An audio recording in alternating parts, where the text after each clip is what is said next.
Рассмотрим дополнительные возможности редактирования. Сейчас в программу загружены данные аудио МТ и МТ, выполненные в одном пикете. Для последующей интерпретации необходимо объединить две эти записи в один набор данных. Для начала удалим зашумленную низкочастотную часть АМТ. Оставим в основном окне только данные АМТ. Выберем инструмент выделения прямоугольником. Зажав клавишу Shift и растягивая область выделения по горизонтали, выделяются данные во всей горизонтальной полосе, по вертикали – вертикальной. Мы провели редакцию на RAW XY. Чтобы провести соответствующее выделение на других отображаемых графиках, воспользуемся инструментом маска. Скопируем маску с RAW XY и применим ее ко всем остальным графикам на экране. То же самое можно сделать для остальных компонент и других передаточных функций.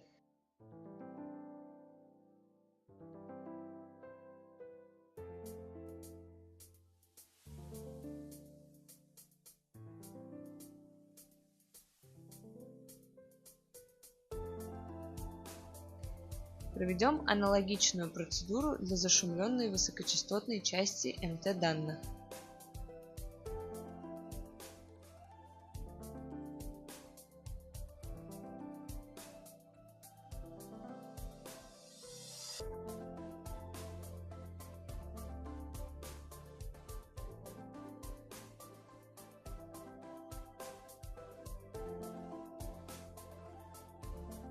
Включим АМТ-запись. Видно, что кривые сопротивления RAW XY, АМТ и МТ расходятся по уровню. Для того, чтобы привести запись МТ к уровню АМТ данных, воспользуемся функцией коэффициент по вкладке редактирования данных.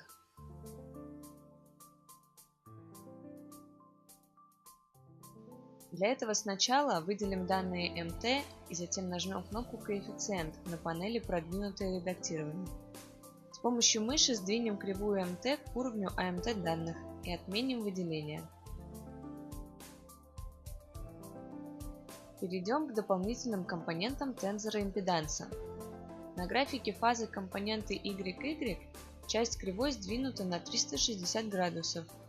Для того, чтобы устранить такой разрыв, нужно перекинуть фазу на 360 градусов. Для этого выделим необходимый участок данных и воспользуемся кнопкой «Сдвиг фазы».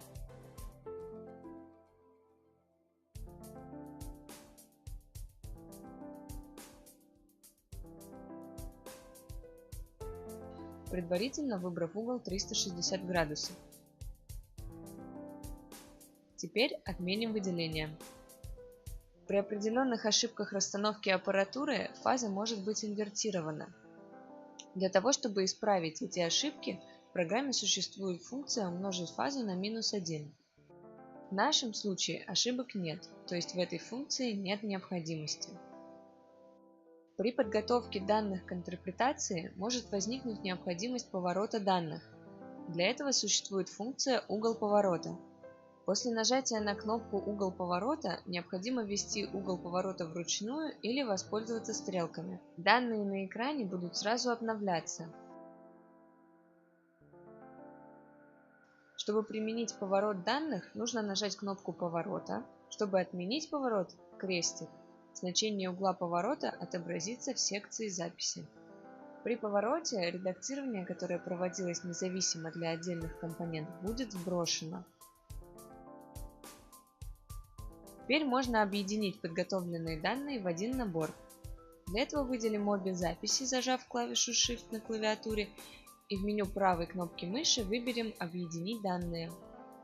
При этом все редактирование в объединенных данных сохранится. Если же необходимо сохранить в том числе удаленные исходные данные, нужно воспользоваться кнопкой «Объединить».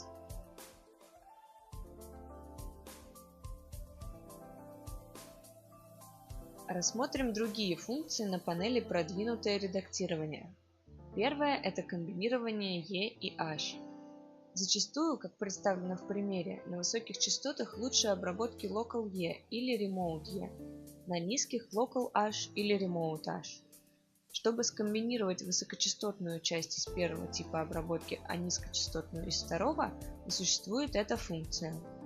После нажатия кнопки необходимо выбрать частоту, слева от которой останутся только данные local E или remote E,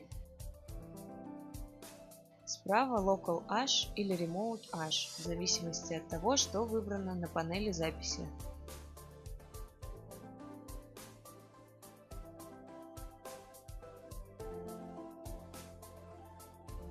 Следующая группа кнопок относится к режиму редактирования по частотам. Первая кнопка связывает все функции между собой при редактировании. Она включена по умолчанию. Для того, чтобы продемонстрировать, как она работает, выведем в основное окно компоненту тензора импеданса и компоненту матрицы Визе-Паркинсона или Типпера.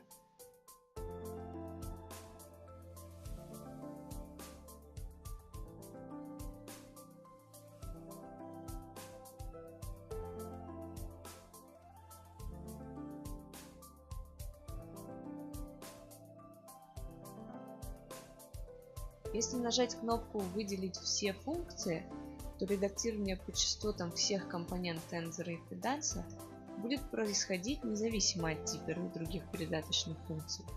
Для них редактирование по частотам нужно будет проводить отдельно.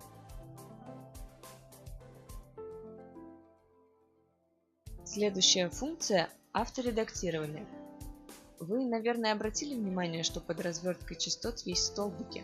Эти столбики показывают вес каждого значения, с которым оно осредняется. Значения с маленьким весом чаще всего зашумлены. Если нажать кнопку авторедактирования, то на всех частотах все промежуточные реализации с маленьким весом будут удалены. Обратите внимание, что функция авторедактирования применяется к выделенной записи. Следующие две функции связаны. Пересчет среднего производит перерасчет средней кривой после удаления промежуточных реализаций. Чтобы пересчет происходил автоматически после каждого удаления, необходимо нажать кнопку «Автоматическое обновление средней кривой».